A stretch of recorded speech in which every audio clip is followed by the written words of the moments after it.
অর্পিতা, আজকে ঠিক 1 বছর হয়ে গেল তৃষা চলে গেছে, কিন্তু আজও আমি বৃষ্টি নামলে জানলা খুলে বসে থাকি, কারণ মনে হয় ওর গলাটা শুনতে পাই। অর্পিতা জানলা পাশে বসে হাতের মুঠোয় তৃষার দেওয়া ব্রেসলেট। বাইরে ঝড় বৃষ্টি, আজ অফিস ছুটি ছিল। ভাবলাম পুরনো কলেজটায় একবার ঘুরে আসি, সেই করিডোরে, ক্লাসরুমে যেখানে ওর হাসি প্রথম শুনেছিলাম। কলেজের ফাঁকা করিডোরে ক্যামেরা ধীরে ট্র্যাক করে পুরনো বেঞ্চের দেওয়ালে লেখা নাম A+D।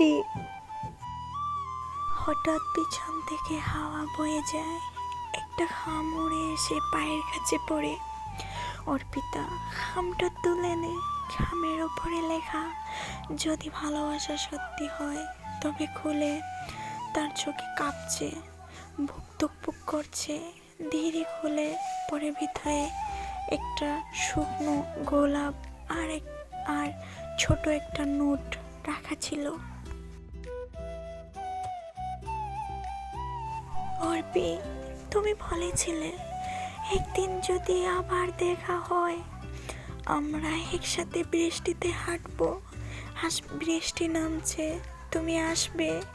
পিয়ানোর সুর হঠাৎ হালকা ঝল হয়ে ক্যামেরা অর্পিতার মুখে যায়, চোখ অবাক ও কান্নায় মিশানো হাসি। ওর হাতের লেখাটা আমি চিনতে ভুল করতে পারবো না। সে দৌড়াতে শুরু করে বৃষ্টির মধ্যে, ছাতা ছাড়া। ক্যামেরা স্লো মোশন চলে, ভেজে যাচ্ছে, চোখে জল আর বৃষ্টির জল মিশে একাকার। যদিও আমার কাছে তাকে কলেজের গেটের পাশে পুরনো আম গাছ, সেখানে একজন দাঁড়ানো, সাদা ওড়না উড়ছে বাতাসে, মুখটা আড়ালে। অর্পিতা থেমে যায়, নিঃশ্বাস নেয়। মেয়েটা ধীরে ঘুরে তাকায়, চোখ দুটা তৃষার মতোই।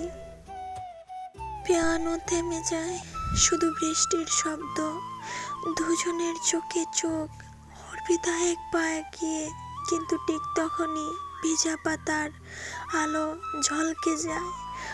ও আর পরে মুহূর্তেই মেয়েটা নেই, শুধু মাটিতে পড়ে আছে একটা ব্রেসলেট, ঠিক অর্পিতার হাতে থাকা ব্রেসলেটের মতো। অর্পিতা সেদিনই বুঝেছিলাম, কিছু ভালোবাসা শেষ হয় না, ওরা শুধু অন্য রূপে ফিরে আসে। আমি আজও ওকে দেখি, বৃষ্টির আলোয়, বাতাসের গন্ধে, আর আমার নিজের নিঃশ্বাসে। পার্ট 7 খুব শীঘ্রই আসছে, যুক্ত থাকতে সাবস্ক্রাইব করবেন। আমার সাথে যদি কেউ যোগাযোগ করতে চান বা কারোর নিজের গল্প আমার জড়িয়ে মানুষকে দিতে চান, তাহলে আমার ইনস্টাগ্রাম আইডির নাম হলো YouAreQueen5177। এটাই গিয়ে আমাকে ডিএম করুন। হ্যাঁ, একটু রিপ্লাই দিতে লেট হবে, বাট আমি চেষ্টা করব তাড়াতাড়ি রিপ্লাই দেওয়ার। ওকে, লাভ ইউ।